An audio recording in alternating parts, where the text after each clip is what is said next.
अपनी आंखें मूंदिए श्री राम और अपने अंतर्मन में झांक कर इस दुख, इस अंधकार के उस पार देखने का प्रयास कीजिए।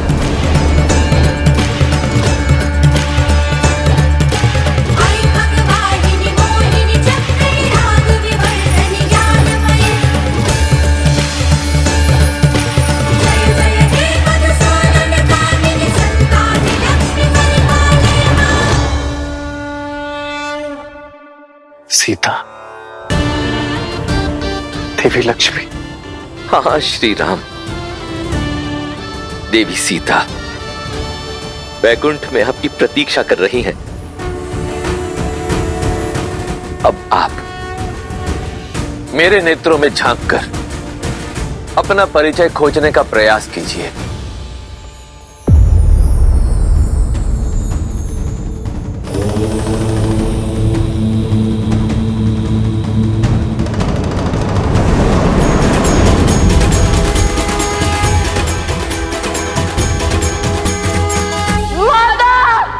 बस पुत्र, शांत हो जाओ, मैं हूं ना।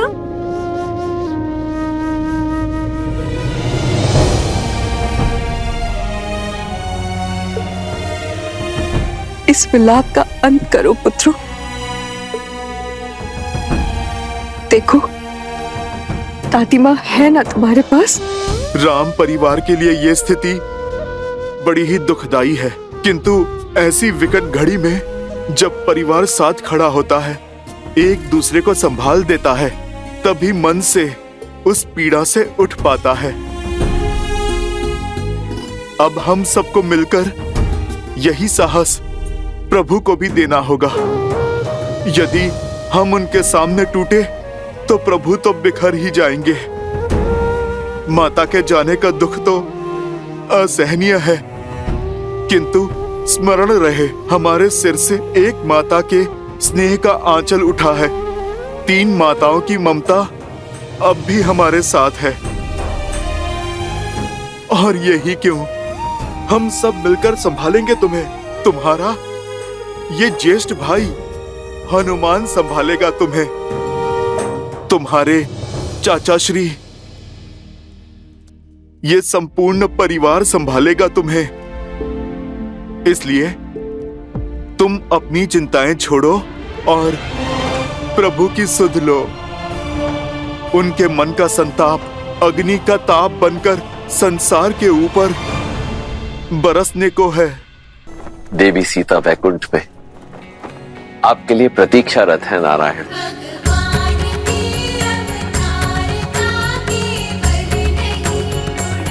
नारायण,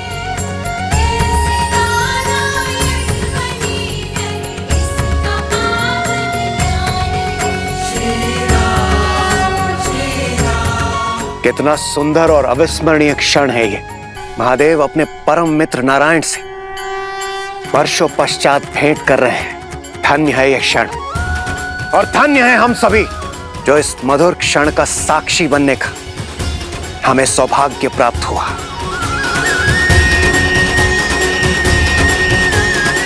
हर हर महादेव, जय श्री राम, जय श्री राम।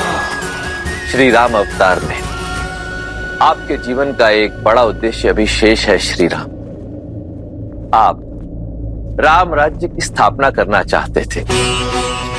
यह उद्देश्य तो आपने पूर्ण कर लिया, परंतु अब बड़ा प्रश्न यह है कि इस राम राज्य की परंपरा को आगे कौन लेकर जाएगा, कौन इसे बढ़ाएगा। ये कार्य आपके वंशज, आपके उत्तराधिकारी करेंगे, और इसके लिए उन्हें आपके मार्गदर्शन की आवश्यकता होगी। आप अपनी पूर्ण निष्ठा और बल के साथ उन्हें इस उत्तरदायित्व के लिए सज्ज करेंगे श्री राम। जब तक आपका यह उद्देश्य पूर्ण नहीं हो जाता, तब तक आपकी अर्ध संगिनी वहीं वैकुंठ में आपकी बाट जोहेंगी। अब आपको अपने जीवन का अंतिम उद्देश्य, अंतिम सत्य ज्ञात हो गया है।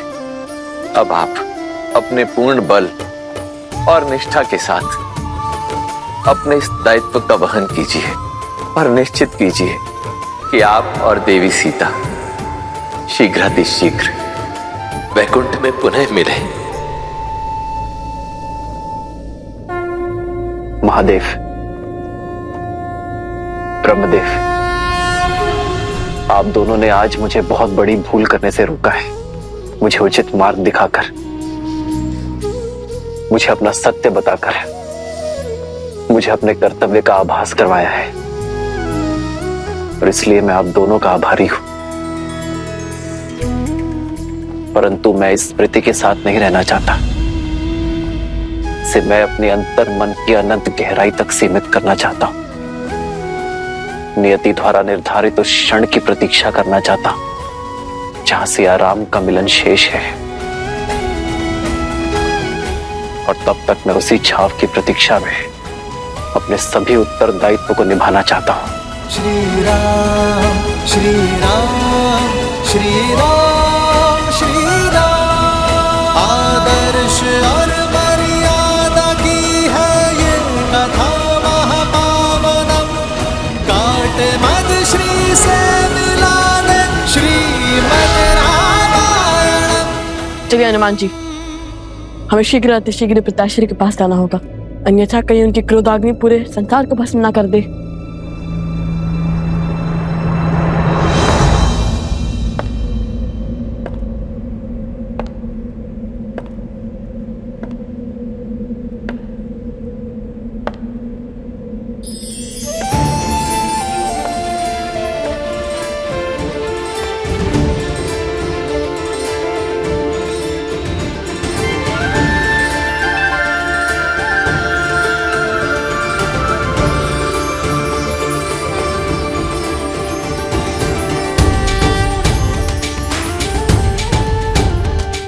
प्रभु, रामचंद्र कृपालु भजु मन हरण भव भय दारुणम।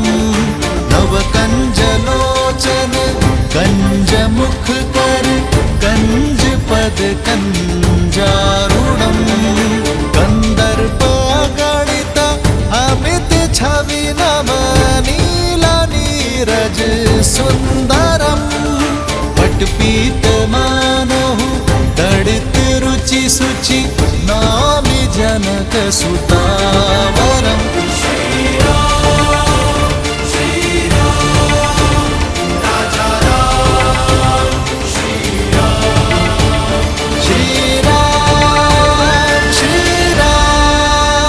जय जय राम। श्री राम श्री राम श्री राम, राम राम सिया राम। आज इस सभा में जो भी हुआ वो नहीं होना चाहिए था। सीता को नहीं जाना चाहिए था, किंतु मुझे आशा है कि सीता का यह समर्पण संसार को शुभ फल देगा। इस संसार में जब जब सीता का समर्पण स्मरण किया जाएगा, तब तब इस पृथ्वी पर उपस्थित प्रत्येक नारी को शक्ति मिलेगी।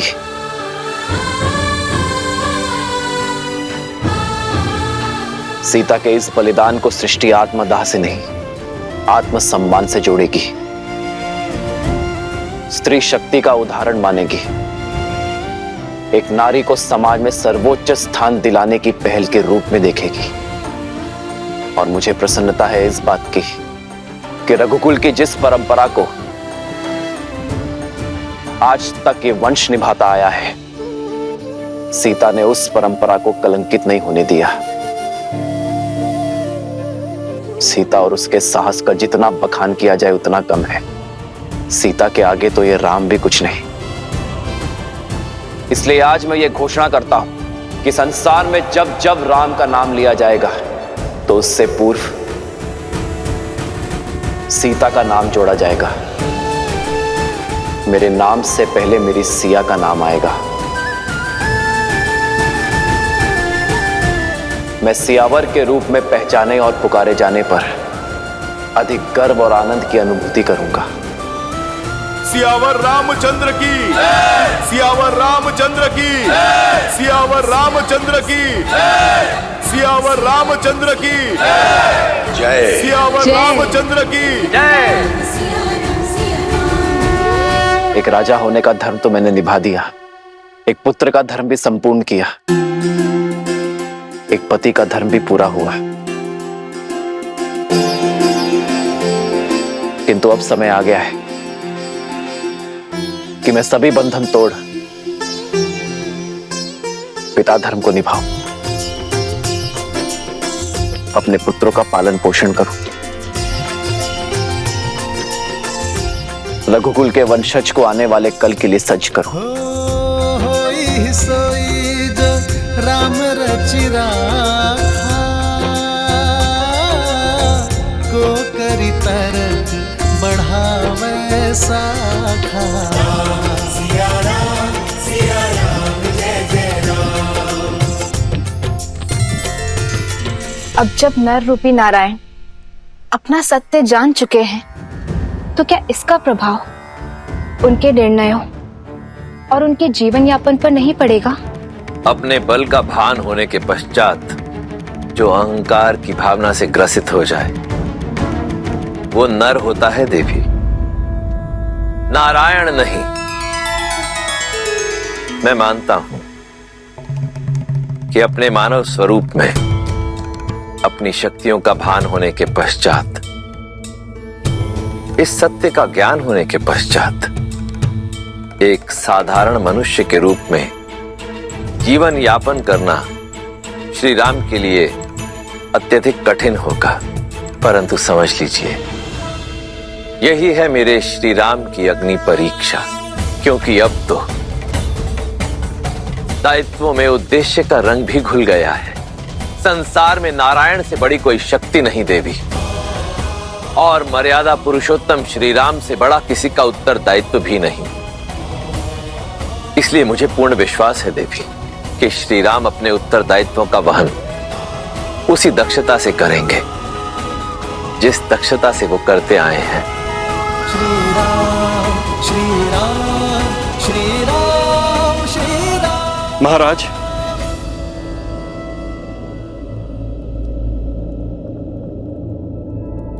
अब समय आ गया है कि हम अयोध्या में व्याप्त दुख को भूलकर सुख का संधान करें। अयोध्या का भविष्य आपके दोनों पुत्रों का स्वागत करे। स्वीकार समावेश यज्ञ के द्वारा इन्हें स्वीकार करे, जिसके लिए शुक्ल पक्ष की पूर्णिमा उत्तम तिथि है।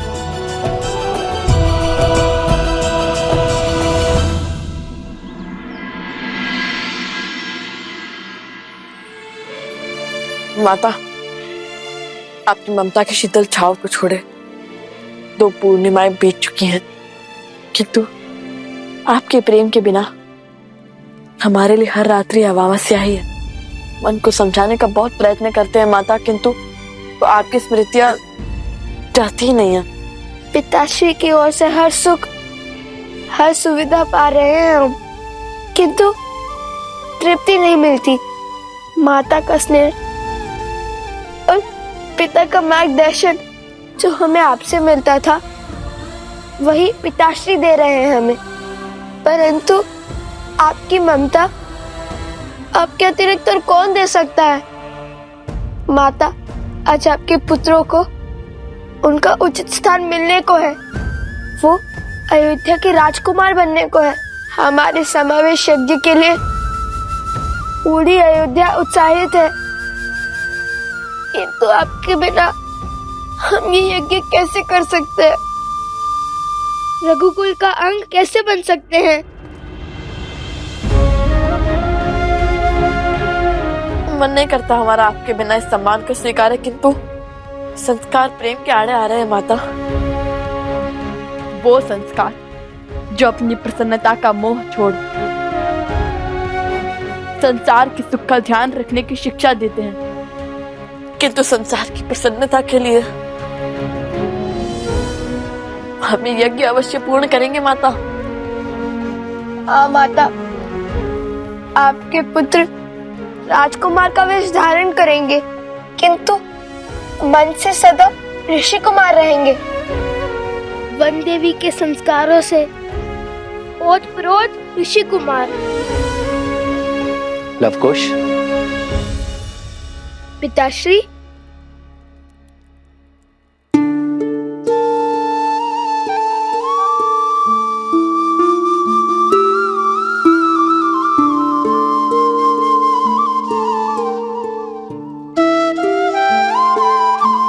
किसने कहा कि तुम्हारी माता इस उत्सव में भाग नहीं लेगी? किसने कहा कि तुम्हारी माता तुम्हारी प्रसन्नता में उपस्थित नहीं होगी? जब अश्वमेध यज्ञ पूर्ण करना आवश्यक हो गया था, तब स्वयं ब्रह्मदेव ने सीता की इस मूर्ति में प्राण डाले थे। ब्रह्मदेव की ही कृपा से सीता की इस मूर्ति ने मंत्रोच्चारण किए थे। जब ब्रह्मदेव अश्वमेध यज्ञ के लिए ऐसा कर सकते हैं, तो तुम्हारे इस समावेश यज्ञ से मुख कैसे मोड़ सकती है तुम्हारी माता? मन के नेत्रों से देखो पुत्र, तुम्हारी माता तुम्हें अवश्य दिखेगी।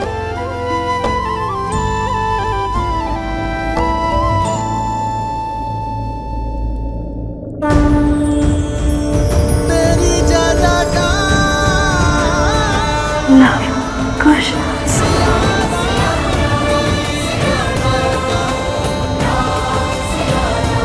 माता।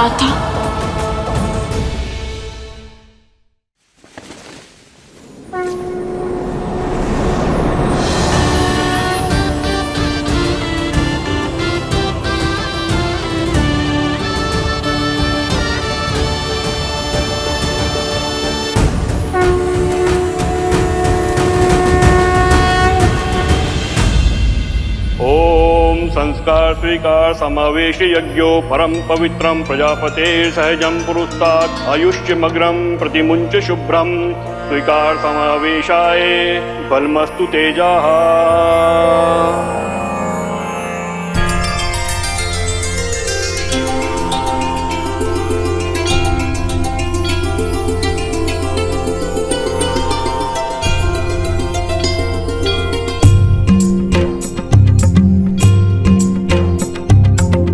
जेहि पर कृपा करहि जनु जानी, कवि उर अजिर न चावहि वानी। देव शिशु जन विधाति सूरा, कल्पलोक अति दिव्य विधूरा। जानकी सुत रूप लव कुश बोला।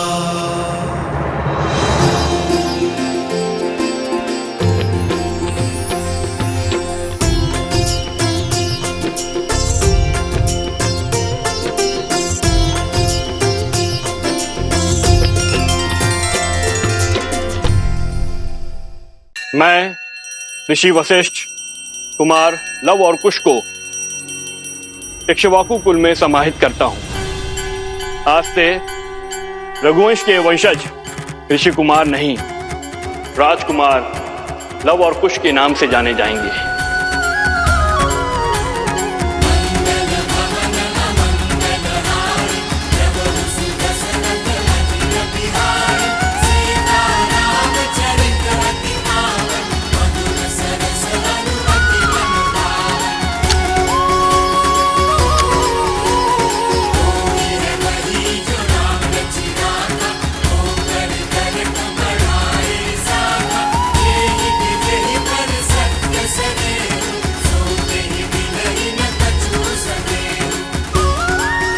हमें आशीर्वाद दे माता।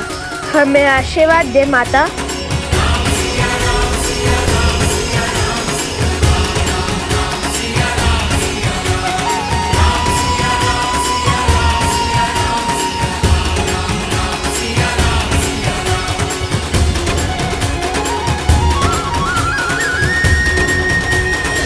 जेहि पर कृपा करहि जनु जानी, कवि उर अजिर न चावहि वानी।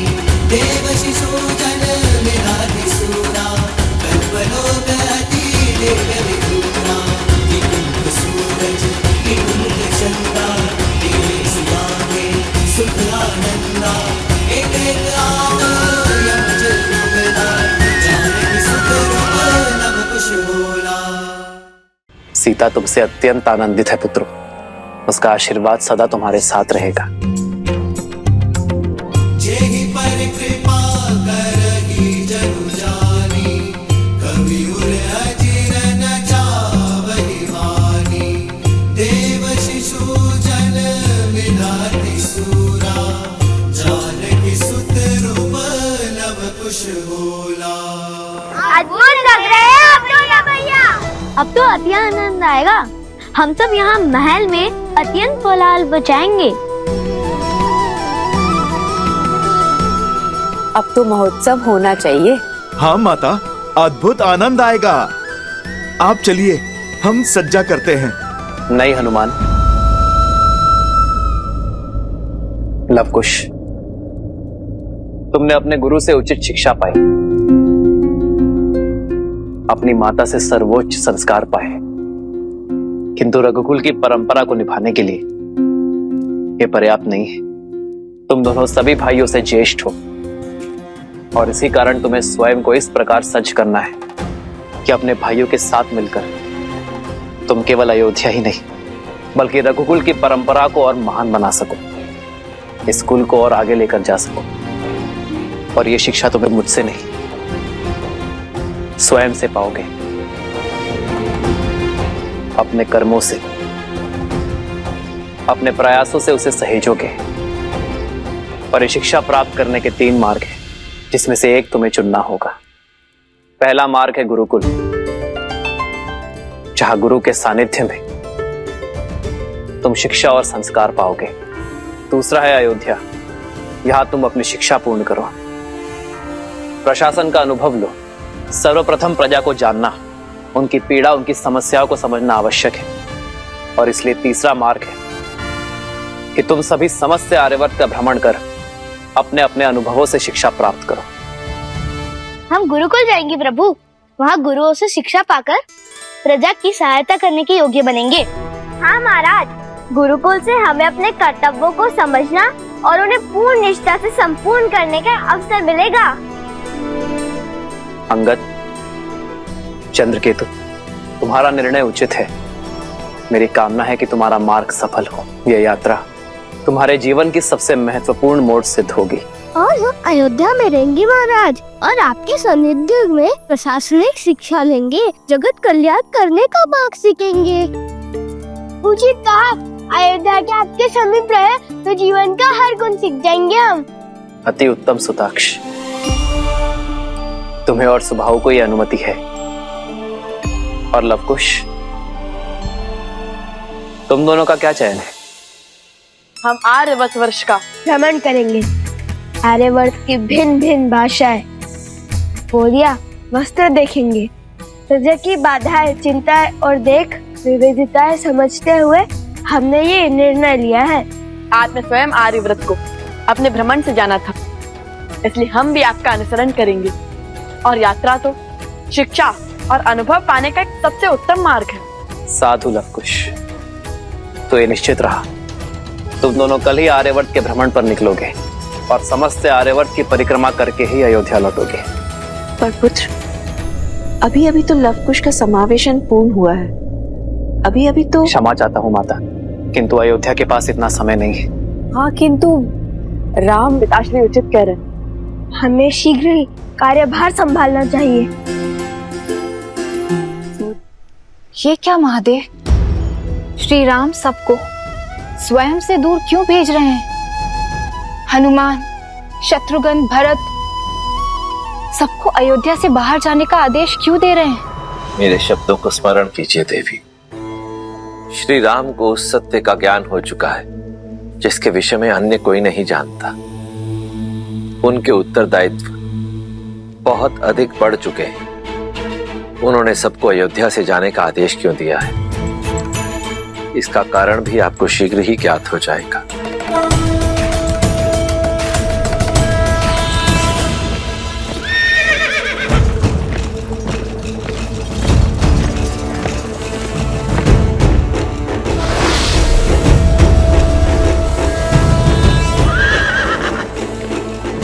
बस सारथी, अब रथ रोको। यहाँ से श्री राम के राज्य की सीमा समाप्त होती है इसलिए आप रथ लेकर लौट जाइए। क्यों भला? आप दोनों तो रघुवंश का कल हैं। पगों पर नहीं, रथ पर चल के जाएंगे। आप आगे प्रस्थान कीजिए हनुमान जी, हम आते हैं।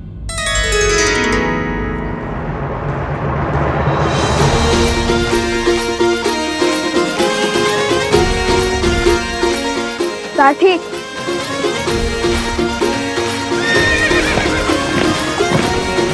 क्या सोच रहे हैं आप दोनों?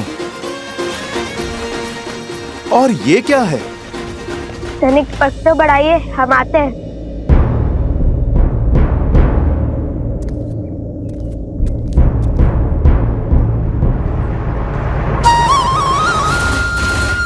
जाके राम की मर्यादा सीता का बलिदान करने ये राम गुणगान गाए हैं। चलते रहिए हनुमान जी, ऐसे क्या देख रहे हैं? समझा हनुमान जी, हमने राजकुमारों का आवरण क्यों त्यागा?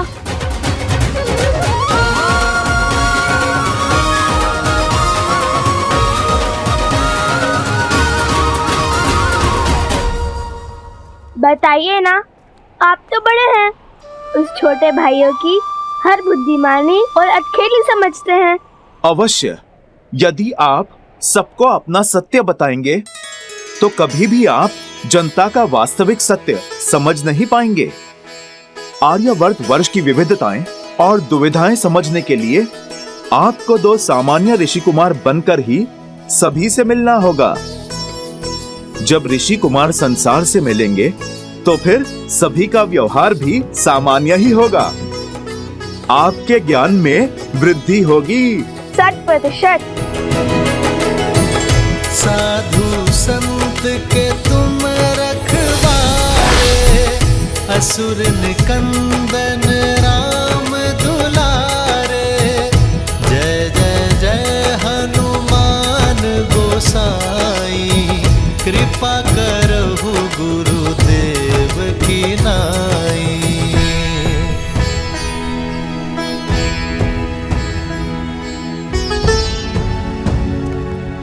भैया, गला सूख रहा है, पग उत्तर दे रहे हैं, जल चाहिए जल, अब चला नहीं जा रहा।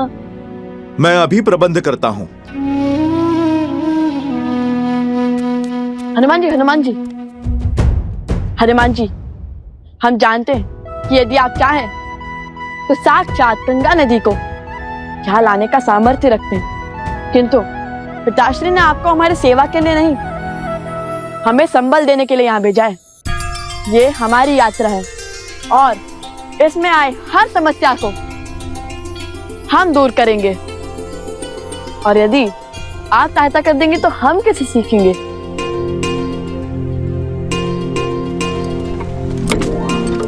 भैया, बैलगाड़ी।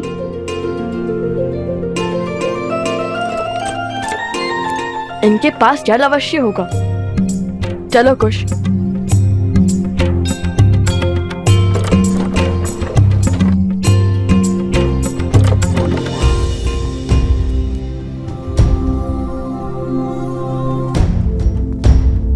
माता, तनिक जल मिलेगा?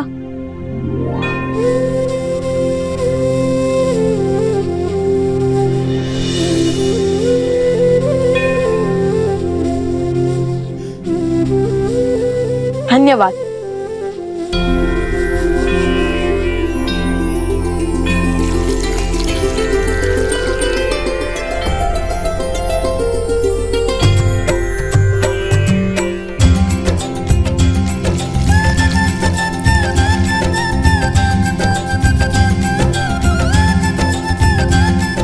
तन और मन दोनों तृप्त हो गए। माता, आपने तो मृत्यु के मुख से निकाल दिया। हम आपके ऋणी हैं, बताइए हम आपकी क्या सहायता कर सकते हैं? सहायता मेरे लिए?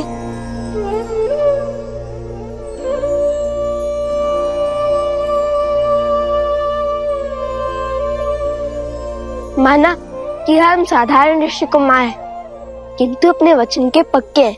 जब भी आपस समस्या आएगी, हमें अपने साथ खड़ा पाएंगी। ये हमारा वचन है आपके, हम अपना वचन अवश्य निभाएंगे।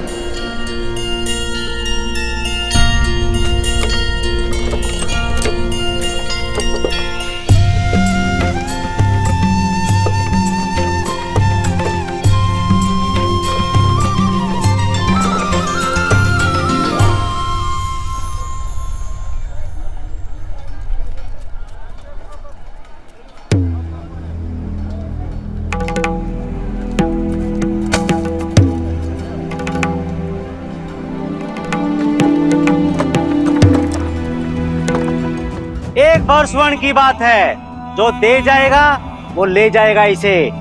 सोचिए, एक भर स्वर्ण के बदले में क्या क्या मिल रहा है। आइए बताइए, कौन क्रय करना चाहता है इसे?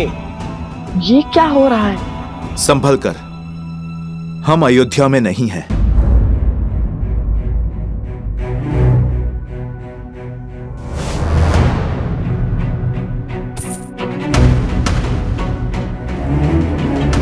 इतनी दुर्बल और छीणकार कुछ कार्य भी कर पाएगी या नहीं?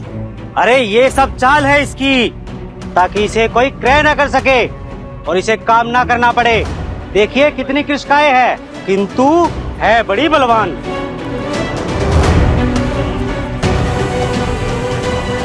ये क्या क्रूरता है?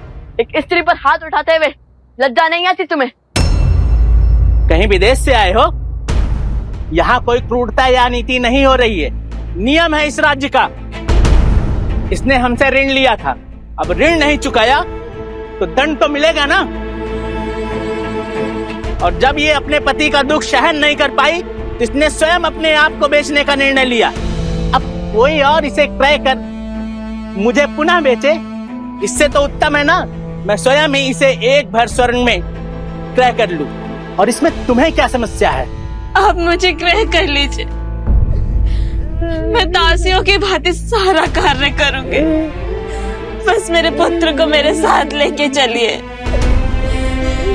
बहुत नन्हा सा बालक है, बिना माता के कैसे रहेगा? नहीं नहीं, ये साथ आया तो तुम्हारा ध्यान कार्य पर नहीं, सिर्फ इस पर रहेगा। मैं केवल तुम्हें ही ले जाऊंगा। माता, एक क्षण रुकिए, एक समाधान है हमारे पास, जिससे आपका ऋण भी चुक जाएगा और इन देवी की समस्या भी हल हो जाएगी। तुम क्या हल दोगे? तुम क्या क्रय करोगे इसे? स्त्री का क्रय करना होता तो विरोध नहीं करते आपका।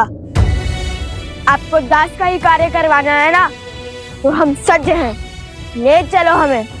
बस इस बालक को उसकी माता से पृथक मत करो।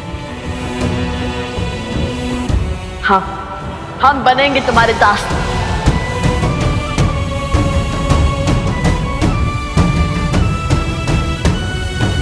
हम स्वस्थ बालक हैं, वन में श्रम करने का अभ्यास है हमें, इनसे अधिक कार्य कर पाएंगे। इन्होंने तो हमें जल पिलाया था जब हमें अत्यंत आवश्यकता थी। हमने इन्हें वचन दिया था कि हम इनका ऋण चुकाएंगे, और अब हमें वो अवसर मिला है तो हम उसे जाने नहीं दे सकते। अयोध्या के राजकुमार एक वचन के लिए किसी के दास? ऋषि कुमारों का कार्य है, भिक्षा मांगना है, किसी की दासता स्वीकारना नहीं। कदाचित आप वचन का महत्व नहीं जानते भद्र। आर्यवर्त के सबसे बलशाली और प्रसिद्ध राज्य कौशल के राजा हरिश्चंद्र ने भी अपना वचन निभाने के लिए स्वयं को बेच दिया था। दासता स्वीकारी थी उन्होंने भी। हम उनके ही अनुयायी हैं। हाँ, जय राजा हरिश्चंद्र। राजा हरिश्चंद्र की, राजा हरिश्चंद्र की, राजा हरिश्चंद्र की, राजा हरिश्चंद्र की, राजा हरिश्चंद्र की।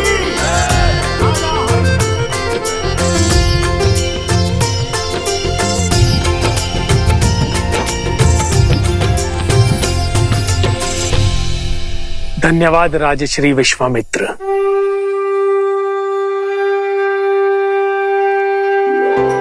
आपने आज राजसूय यज्ञ करवा के अयोध्या पर बहुत बड़ा उपकार किया है। मैं ये ऋण चुकाने में तो असमर्थ हूं, किंतु दक्षिणा में जो आपकी आज्ञा होगी उतना देने का वचन देता हूं। राजा हरिश्चंद्र, इस राजसूय यज्ञ के बदले मैं आपसे आपका सब कुछ मांगता हूं।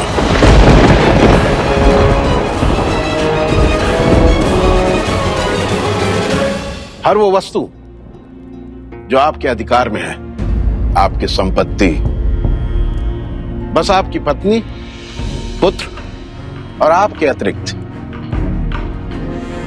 सब दे सकोगे?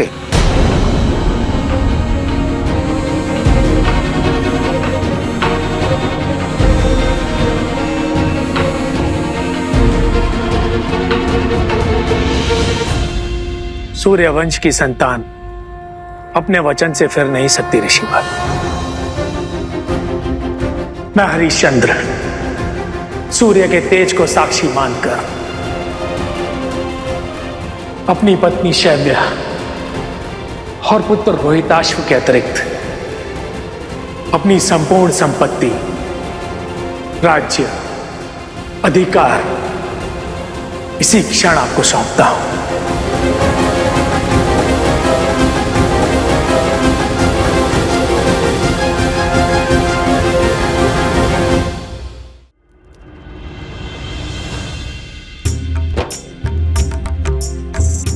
हो रघुकुल रीत सदा चली आई,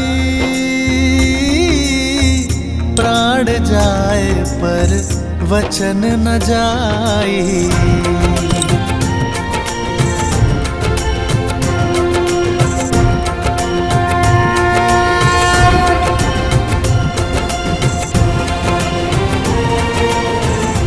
राजा हरिश्चंद्र का सब कुछ लेने के बाद भी ऋषिवर ने उनसे कुछ और मांगा। कुछ और भी है जो मुझे चाहिए राजन।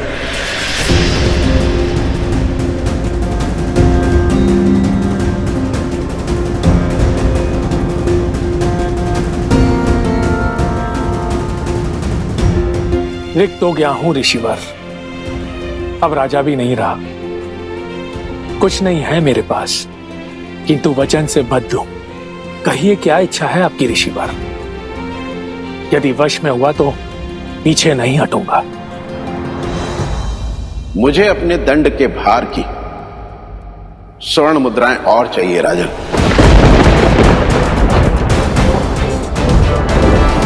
इस समय तो मेरे पास कुछ नहीं है ऋषिवर, मुझे 1 माह का समय दीजिए, मैं प्रबंध करने का प्रयास करूंगा।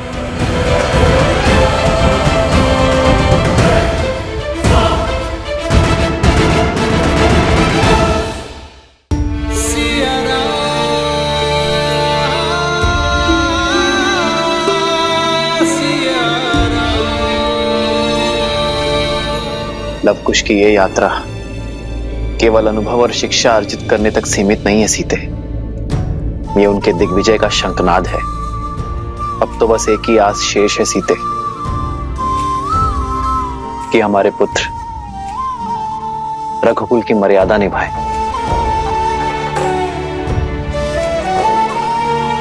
हमारे पूर्वजों की परंपरा का अनुसरण कर पाए, बीते हुए कल का सम्मान कर आने वाले कल की दृढ़ नींव रख पाए।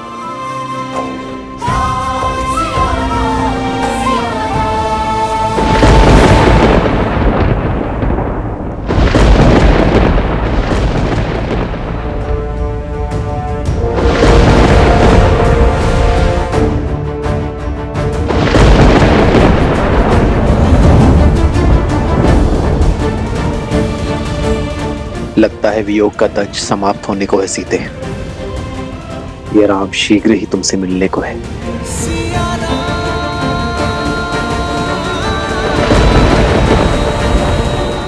अब तो शीघ्र ही लवकुश लौट आए बस।